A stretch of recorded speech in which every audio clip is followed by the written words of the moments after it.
Olá, bom dia a todos. O meu nome é Teresa Espassandim, sou membro da direção da Ordem dos Psicólogos e vou neste momento apresentar aquilo que será este webinar sobre duplicação de intervenções, que contará com Miguel Ricou, Presidente da Comissão de Ética da Ordem dos Psicólogos Portugueses. Este webinar justifica-se porque no mundo de hoje, onde estamos a promover a intervenção psicológica à distância, nas diferentes modalidades, mas em formato à distância, a possibilidade que o cliente tem para utilizar vários recursos, para aceder a vários recursos, entrar em contacto com vários psicólogos, em algumas circunstâncias, através, inclusivamente, de respostas que são gratuitas, como por exemplo linhas de apoio que existentes no momento no país, torna-se relevante refletirmos sobre as melhores práticas, sobre a tomada de decisão profissional neste âmbito. Assim, contaremos neste webinar que Miguel Ricou nos ajuda a refletir sobre como a nossa profissão se baseia na construção de uma relação de confiança entre psicólogo e cliente, o princípio da beneficência e não maleficência, a distinção entre o direito à segunda opinião e aquilo que é uma duplicação de intervenções e também a diferença entre esta intervenção dupla e aquilo que pode ser uma intervenção em que dois psicólogos com fins e propósitos diferentes atuam. Espero que sejam uma ferramenta útil de desenvolvimento profissional. Até já. Miguel? Muito obrigado, Teresa. Muito bom dia ou boa tarde a todos. Agora a gente nunca sabe bem a hora do dia que nos vão ver depois de fazermos estas gravações. É com muito gosto que aqui estou para discutir um bocadinho convosco estas questões da intervenção, da duplicação de intervenções. É um problema sério, já naturalmente que se coloca desde sempre na psicologia e muito focado na ideia de nós, e a primeira ideia de onde surgiu esta questão da duplicação de intervenções, que também existe noutras profissões, mas já lá vamos, é muito focado na ideia de a psicologia ter diferentes modelos de intervenção. Okay? Como nós sabemos, todos nós somos psicólogos, mas temos formações teóricas. Não é? Temos uma formação eclética, como é evidente, mas depois especializamos-nos de alguma forma em algum modelo, sobretudo quando entramos nas dimensões mais da clínica, se quisermos, não é? Ainda que depois na questão da avaliação psicológica isto também possa ser evidentemente relevante. E, portanto, sobretudo, quando isso acontece, temos formas diferentes de fazer a intervenção e, portanto, de alguma maneira isso pode provocar algumas discrepâncias na forma como se vai intervir. E, portanto, o que acontece é que se temos duas pessoas a serem seguidas por dois psicólogos, imaginem, não é? Na mesma altura, com o mesmo objetivo, e já vamos ver um bocadinho essas definições todas, há um risco sério de haver ali, de alguma forma, contradições, timings diferentes, não é? Estilos diferentes, que podem lançar alguma confusão junto do cliente, que depois se divide um bocadinho entre algumas paradoxos ou algumas contradições que possa haver no estilo ou no modelo de intervenção junto do cliente, e isto provocar dificuldades na confiança. Portanto, isto tem muito a ver com a questão da relação de confiança, porque nós sabemos que a relação de confiança é central na intervenção psicológica e, portanto, a base daquilo que é a nossa intervenção é o cliente ter uma relação muito positiva, de grande confiança com o seu psicólogo e, nesta perspectiva, conseguir confiar, de facto, naquilo que são as estruturações, as indicações, as interpretações, o que for, daquilo que é a própria intervenção. E, portanto, a questão da duplicação de intervenções surge daí. Agora, é evidente que também surge noutras áreas, se nós quisermos simplificar um bocadinho e lembrarmos, por exemplo, vamos imaginar, sempre os exemplos com a medicina são sempre positivos, não é? Se nós tivéssemos dois médicos que não articulavam entre si a tentar tratar o doente sobre a mesma coisa e que dessem, de repente, duas terapêuticas diferentes, como devem imaginar, isto também lançaria bastante confusão, não é? Naquilo que a pessoa depois deveria ou não deveria fazer, quem é que ia seguir, quem é que não seguia, e, portanto, até não é? O facto de haver duas ideias diferentes pode abalar a confiança nos dois profissionais. E a pessoa depois fica sem saber muito bem o que é que há de fazer e como é que há de agir. E, portanto, estamos a deixar a pessoa ainda mais insegura sobre aquilo que poderá ser melhor fazer. Agora, isto nada tem a ver com o direito das pessoas a ter uma segunda opinião, que evidentemente isso é perfeitamente possível, desde que haja, e é importante que haja uma articulação entre os profissionais, mas já lá vamos. Eu entendi que poderia ser mais fácil para seguirmos e conversarmos, seguir um bocadinho aquilo que foi o parecer que a Comissão de Ética elaborou já há algum tempo atrás, é o número 43, não é? E que fizemos sobre este tema. É importante, este parecer tem até um anexo, já agora posso fazer esta pequena introdução, não me querendo alongar demasiado nesta minha intervenção, mas não deixar de o fazer, até porque isto foi, a Duplicação de Intervenções gerou a única alteração até o momento no nosso código deontológico que foi necessário fazer.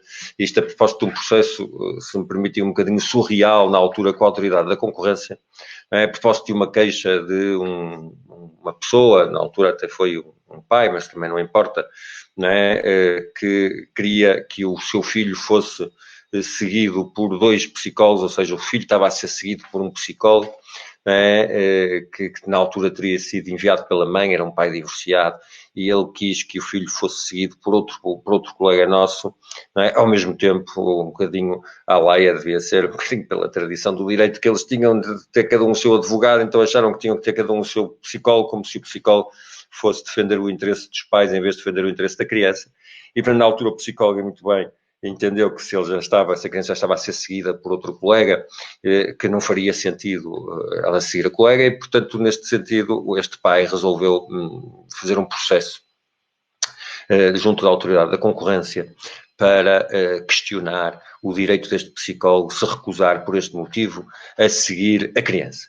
É evidente que a grande motivação do psicólogo seria, como será sempre nestas circunstâncias, o melhor interesse da criança.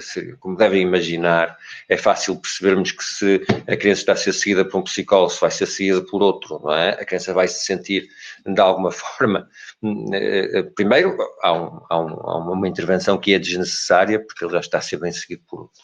E depois, inevitavelmente, qual é o sentido, qual é o objetivo? E claramente aqui o pai, ainda por cima, com o conflito de interesses, queria explorar algum contraditório, o que inevitavelmente iria provocar, muito provavelmente, muito mais confusão na criança, e portanto não faria sentido. Uma coisa seria, as pessoas quererem mudar de psicólogo e articular esta mudança até com o anterior, isso é perfeitamente lícito. Outra coisa seria estar a fazer um acompanhamento quase concorrente àquilo que estava a ser feito. E, portanto, este processo depois avançou e a Autoridade da Concorrência, na altura, interpretou isto como, por isso é que era a Autoridade da Concorrência, como uma limitação à livre concorrência entre os profissionais. Quase como se, se o Código Deontológico vedava a ideia da duplicação de intervenções, então ele estaria a limitar a livre concorrência entre os profissionais, como se, de alguma maneira, o mercado da saúde fosse um mercado livre, onde, naturalmente, as pessoas têm direito a obter, um determinado bem, às vezes que quiserem, ainda que isso possa parecer disparatado e ainda que isso possa não ter sentido do ponto de vista científico.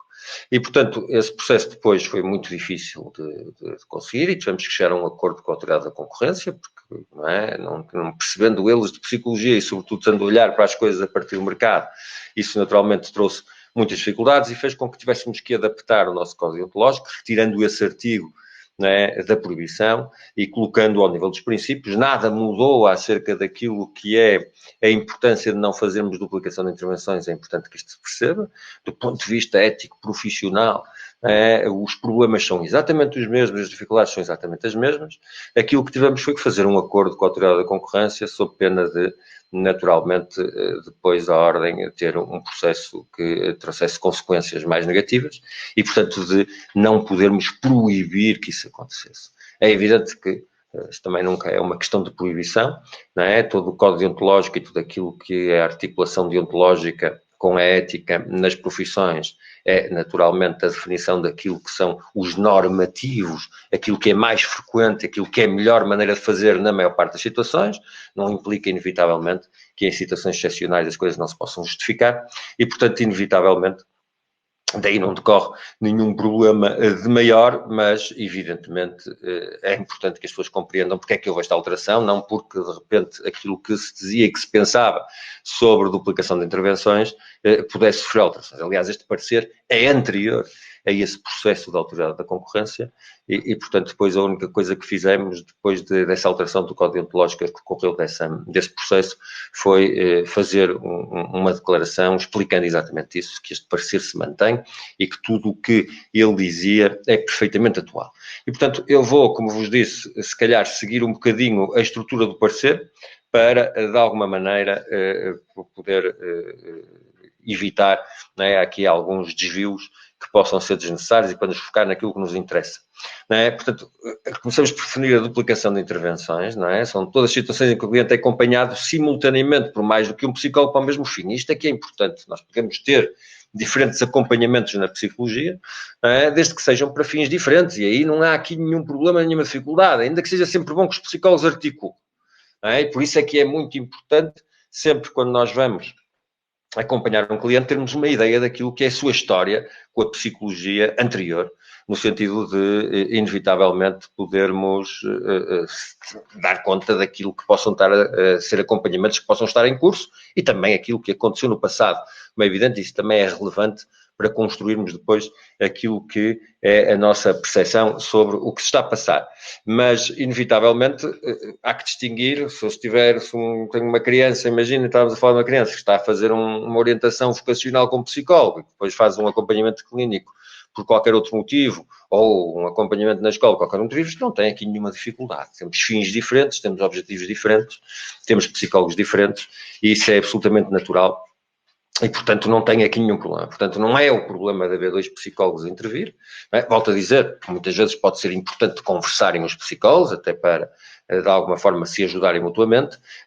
Inevitavelmente, estarmos a ter dois psicólogos que estão a fazer a mesma intervenção com os mesmos objetivos. E isso é que é importante. E o que está em causa, como aqui diz, é a questão do princípio da beneficência e não maleficência. Não desvalorizando o respeito pela dignidade, ou se quiserem a autonomia, o cliente tem direito a procurar esta ajuda, o psicólogo só vai fazer uma intervenção se entender que essa intervenção vai no sentido do melhor interesse do cliente. Então, se nós sabemos que pode prejudicar o cliente, porque ao estarmos a fazer uma intervenção, quando já há outra a decorrer, podemos entrar aqui em contradições e em dificuldades que podem levar a que o cliente se sinta mais perdido ou possa até afetar a confiança que tem num dos psicólogos, e aí isto espalha-se e vai para os psicólogos em geral em relação àquele cliente, então isso é potencialmente perigoso, não há nenhuma vantagem para fazer, há desvantagens que podem suceder, podem até não acontecer, mas elas podem acontecer, portanto, não havendo vantagem, havendo desvantagens, não se faz, e por isso é que o psicólogo se deve recusar.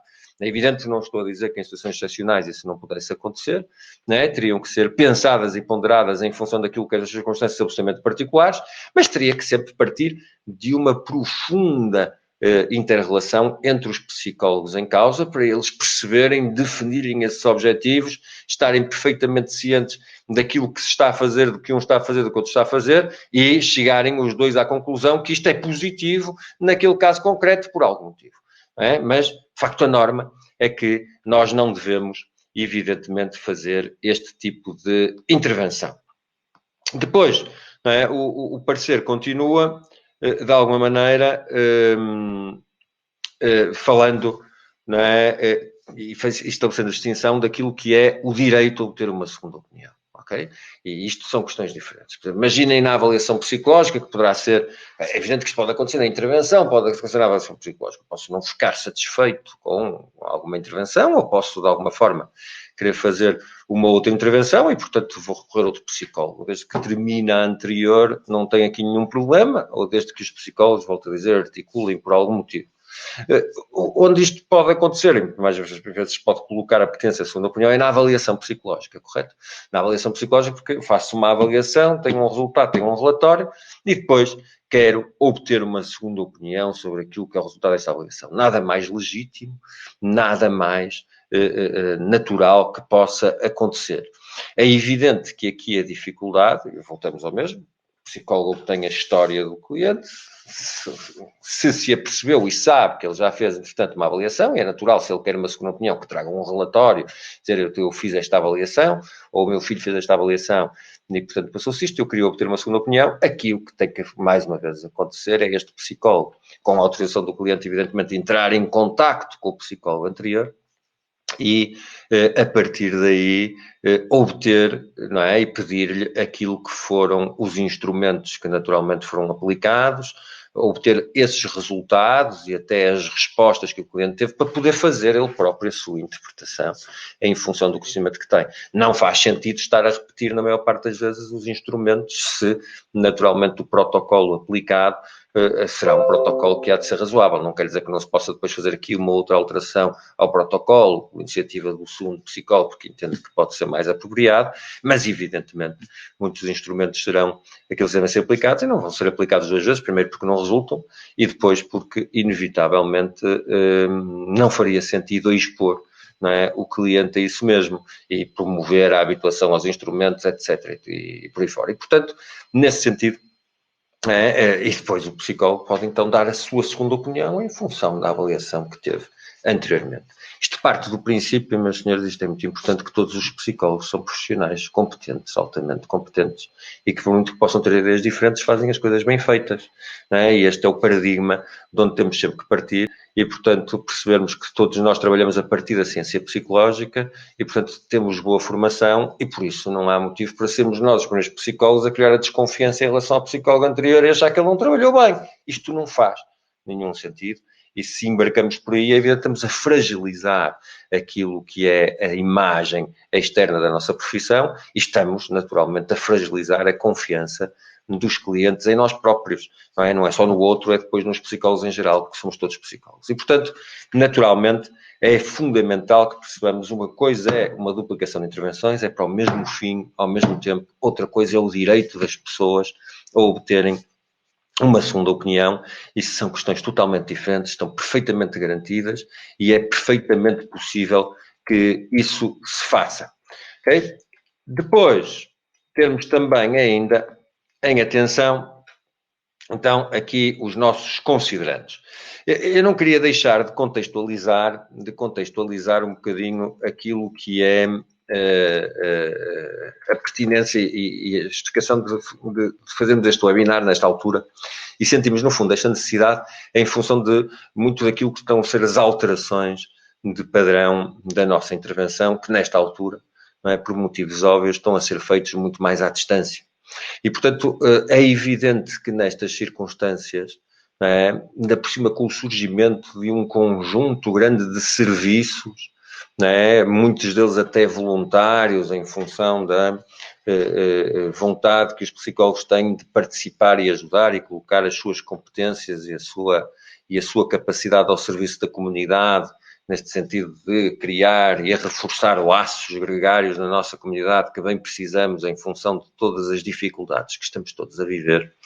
E o aparecimento até, inclusivamente, até uma organizada pela Ordem dos Psicólogos, a linha de aconselhamento psicológico do SNS 24 e uma série de outras linhas que vão surgindo a níveis mais locais, etc. É importante termos noção que isto traz e pode trazer aqui algumas dificuldades. No sentido em que é mais difícil, são acompanhamentos muitas vezes até, por exemplo, nestas linhas de aconselhamento, as linhas telefónicas mais curtos, mais imediatos, mais urgentes, mais emergentes, e podem, evidentemente, surgir daqui dificuldades, como de repente um ligar para uma linha e ligar para outra e de alguma forma as coisas daí trazerem aqui algumas confusões. E o que é muito importante é que nós tenhamos noção de que é evidente que não se pode controlar tudo isto, mas que é importante nós irmos tentando, neste acompanhamento que estamos a fazer e nesta história, ainda que curta, que possamos recorrer, tentar obter alguma ideia daquilo que foi a intervenção prévia de que as pessoas beneficiaram ou não beneficiaram. Até para, de alguma maneira, se perceber que é importante não andarmos depois a entrar em contradição uns com os outros, não sei se me faço entender, não é? Porque evidentemente se um psicólogo disse uma coisa e vem o outro a seguir e diz uma coisa diferente, isto lança uma confusão muito grande, ou pode lançar uma confusão muito grande no cliente que depois não sabe em quem é que há de confiar e como é que há de fazer. E portanto temos que perceber que muitas vezes a agenda escondida, desculpem-me aplicar este termo, muitas vezes pode estar focada muito na ideia de reforçar aquilo que o outro psicólogo lhe disse, ver se encontra uma outra ideia, ver se tem uma outra saída. E isto, de alguma forma, traz evidentes dificuldades. Portanto, é sempre bom qualquer colega, quando vai começar uma intervenção, tentar obter informação sobre a história anterior de acompanhamento. Se já ligou, neste caso, para uma linha, o que é que já fez, o que já não fez, que ajuda já procurou ou não procurou, porque é que ele ligou hoje e não ligou ontem, porque isto facilita que os clientes depois possam, de alguma forma, contar-nos dessa história e nós podermos, de alguma maneira, em função disso, tentar avaliar o que é que o colega terá dito, o que é que não terá dito, o que é que pode ter acontecido, o que é que não pode ter acontecido, para, de alguma maneira, ganharmos alguma sensibilidade e não corrermos esse risco, não é? Que é para, de alguma maneira, não é? Então, nós claramente percebermos.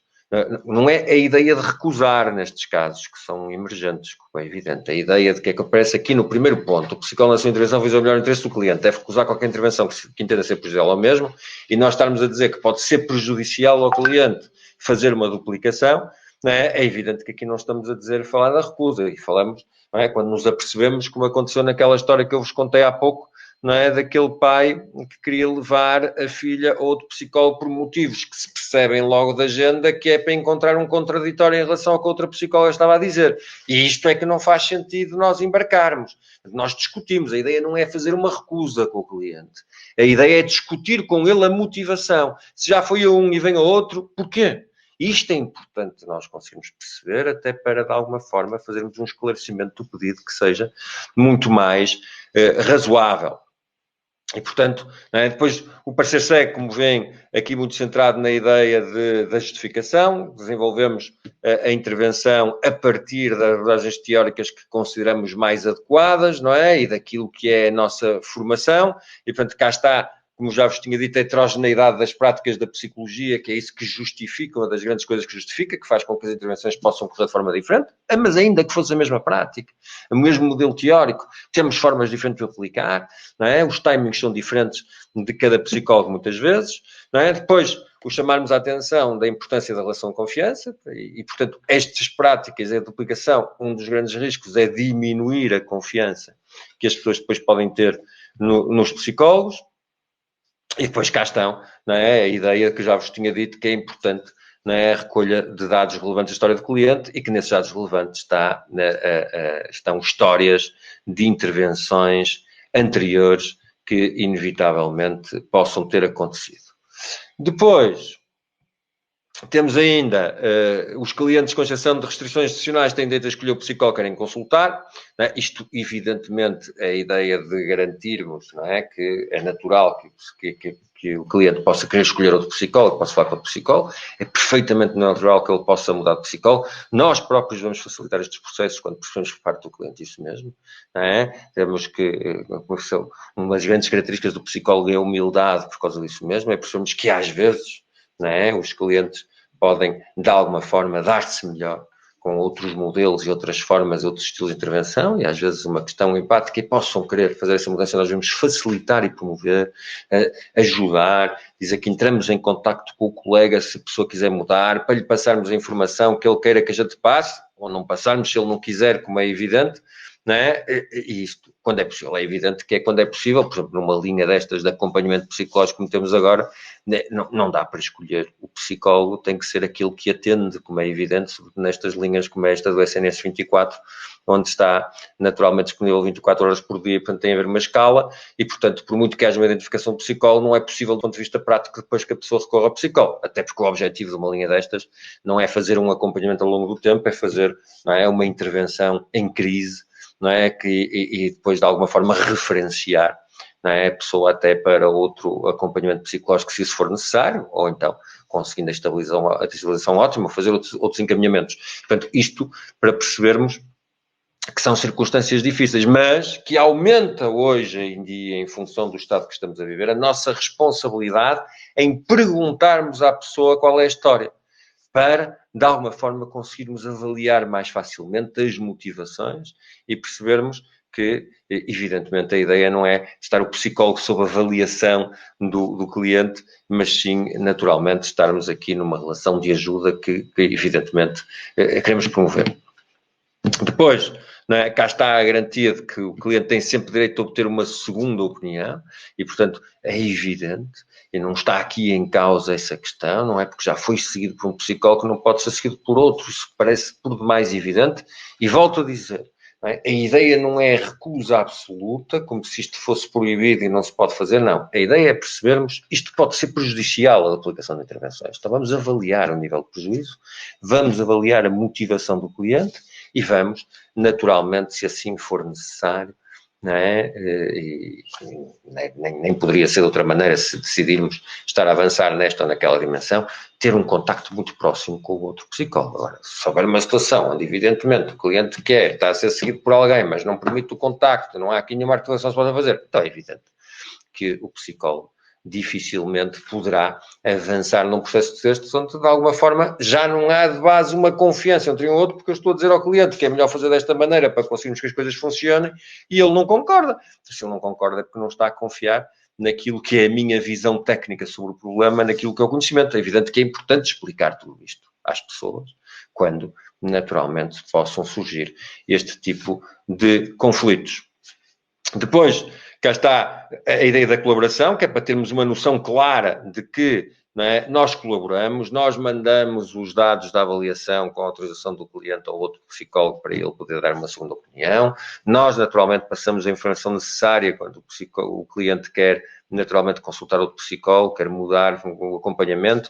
Nós facilitamos sempre as coisas. Primeiro porque os dados não são nossos, são do cliente, e depois porque o nosso trabalho, independentemente da nossa intervenção, é sempre no melhor interesse do cliente, portanto nunca fazemos de outra maneira. Não há aqui birras, não há aqui naturalmente egos, não há aqui problemas narcísicos em que o psicólogo se sente desvalorizado e, portanto, por causa disso fica zangado. Não, os psicólogos não fazem isso. Os psicólogos naturalmente trabalham no melhor interesse dos seus clientes, seja qual for esse melhor interesse, desde que naturalmente faça sentido do ponto de vista formal. Depois, né, cá está a questão do consentimento, e, portanto, e discutir com o cliente então as dificuldades que possam surgir a esse nível. Né? Cá está a diferença entre avaliação psicológica e intervenção psicológica no ponto 10, só para percebermos que há de facto aqui coisas que depois podem ser diferentes. E depois cá está a ideia de que todos os psicólogos são competentes, isto para dizermos que, naturalmente, nós nunca legitimamos a nossa intervenção porque ela foi mal feita pelo colega anterior. Isto não faz nenhum sentido. E se de alguma maneira vocês puderem ter essa percepção, por alguma exceção, em que infelizmente alguma coisa correu muito mal, se têm duas opções, mas como eu digo sempre, ou conseguem de alguma forma desvalorizar isso mediante o cliente e conseguir de alguma forma a melhor articulação possível e avançar com a intervenção, ou então têm que pelo menos, não é, então fazer ao contrário, dizer ao cliente que estão muito espantados que alguma coisa tenha corrido muito mal e que se assim é, ele tem direito a fazer uma queixa contra aquele psicólogo no Conselho Gestional, porque inevitavelmente, não é, houve alguma coisa que correu muito mal. E, portanto, é importante termos esta noção. Os psicólogos são competentes. É? E, portanto, nós temos que perceber, né, que seguramente o nosso cliente que apareceu vindo de outro colega, né, teve seguramente uma intervenção adequada, né, e nas poucas exceções onde isso não aconteceu, evidentemente, então, teremos que tentar fazer com que haja uma ação nesse sentido. E, portanto, vem depois os pontos do parecer, não é? Que diz, cá está a ideia sempre da beneficência e da não maleficência, daquilo que é o impacto negativo que pode ter, então, a duplicação de intervenções.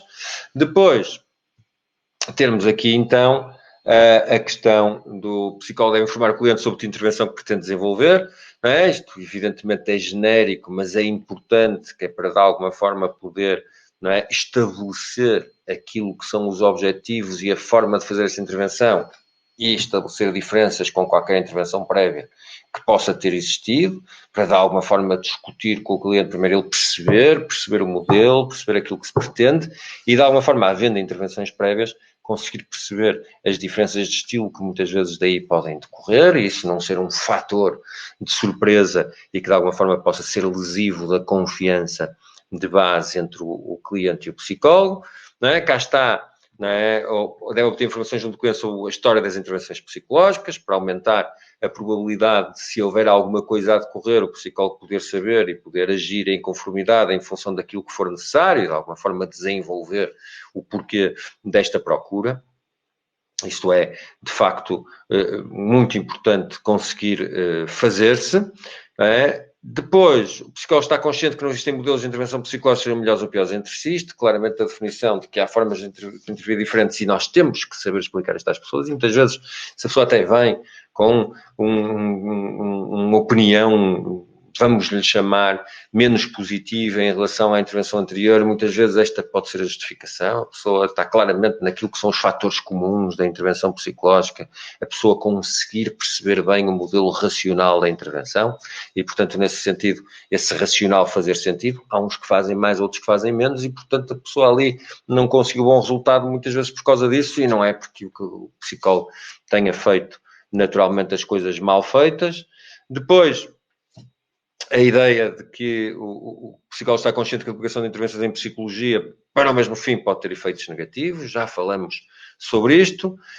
Depois, marcar, evidentemente, que, o psicólogo, quando vem ter connosco e se está a ser consultado por outra pessoa, não é? Tem que se tentar perceber estas motivações. É isto que tem que ser explorado. Não é uma questão de recusa e de dizer não, eu não faço isso, é uma questão de, objetivamente, tentar perceber porque é que isto é importante para a pessoa. Depois discutimos, explicamos porque é que a duplicação de intervenções não faz sentido, porque é que, inevitavelmente, não se devem estar dois psicólogos ao mesmo tempo e, nessa altura, se o cliente então insistir que quer ficar com este novo psicólogo, então pedir autorização para contactar o colega anterior, discutir-se o assunto, obter as informações que forem necessárias e avançar.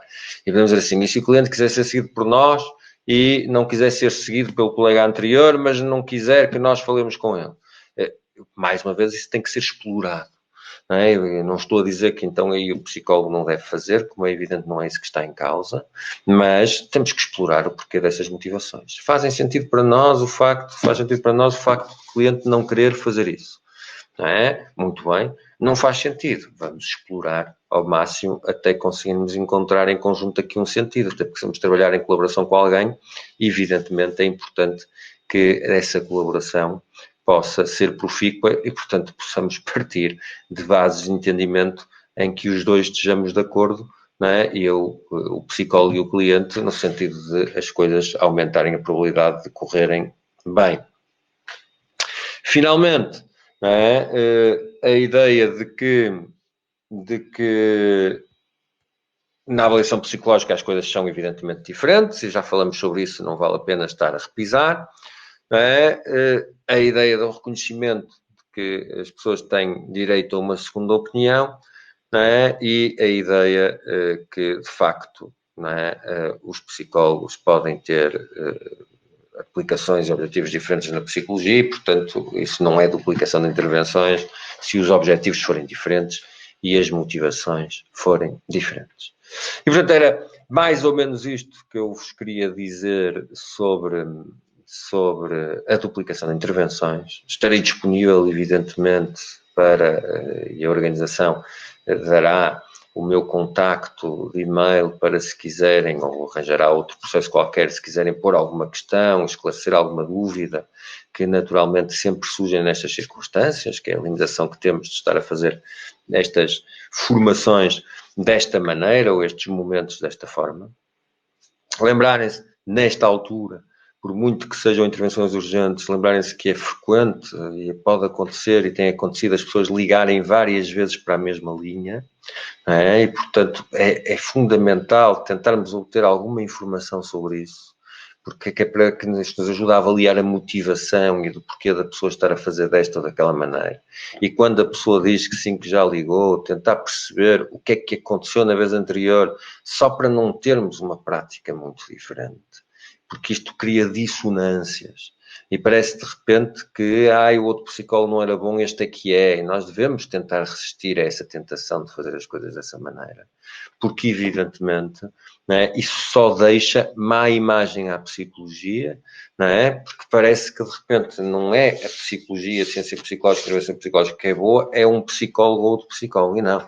Nós somos todos bons psicólogos e, portanto, inevitavelmente, seguramente, se o colega anterior fez as coisas de uma determinada maneira, é porque teve motivos para isso, então nós temos é que explorar esses motivos e tentar olhar nessa perspectiva para criar aqui alguma congruência. Não quer dizer que não possa haver depois diferentes leituras, diferentes formas de olhar, mas isso é muito importante que se consiga fazer. E, portanto, muita atenção a isso, por favor. Como, se de repente vem um psicólogo de uma linha, foi encaminhado para outro serviço, também lembrar-nos que se esse psicólogo encaminhou e deu determinado tipo de indicações, é porque também teve motivos para isso. Não pode o outro psicólogo dizer tudo ao contrário, desfazer tudo aquilo que foi feito, porque inevitavelmente isso vai levar a que a pessoa se sinta perdida, não é? E se sinta de alguma maneira sem saber em quem confiar e para onde olhar, e isso só vai afetar a sua confiança na psicologia e vai diminuir a probabilidade dela querer procurar outro psicólogo, vai ficar sem ajuda, vai ficar fragilizada e vamos estar a prejudicá-la. Esta é a questão fundamental e, portanto, espero que tenha sido útil. Muito obrigado e até sempre.